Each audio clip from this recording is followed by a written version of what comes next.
বিদেশের বাইরে বিদেশের দেশে কারো শরীর টাচ করলে কোনো কিছু করলে যদি উনি যদি এখন কোনো কিছু হয় ওনার আর আমিও থানা পুলিশের জোর দৌড়ব।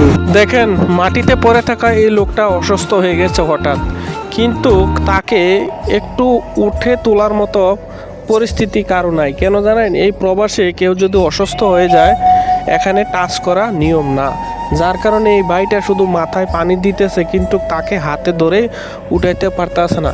একটা কথা কি জানেন? আপনারা বিশ্বাস করেন আর নাই করেন, জানেন প্রবাসীরা সবচেয়ে বড় অসহায় এই জায়গাটায়। যখন আপনি অসুস্থ হয়ে যাবেন, হঠাৎ আপনার কিছু হয়ে যাবে, গাড়ি অ্যাক্সিডেন্ট অথবা আপনি অসুস্থ হয়ে যাবেন, তখন কিন্তু আপনার পাশে থাকা এই ব্যক্তিটা চাইলেও আপনাকে হাতে ধরে তুলতে পারবে না। এই জিনিসটা কিন্তু আপনারা খেয়াল রাখবেন। তবে যেটা বলতে চাচ্ছি যে প্রবাসীদের জন্য একটু দোয়া করবেন। প্রবাসীরা কিন্তু এই জায়গায় সবচাইতে দুর্বল।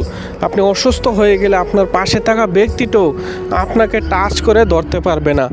যতক্ষণ অবধি পুলিশ আসে ততক্ষণ অবধি এখানেই সেটা মানে হাবুডুবু খাবে, তারপরেও এক গ্লাস পানি দেওয়ার মতো মানুষ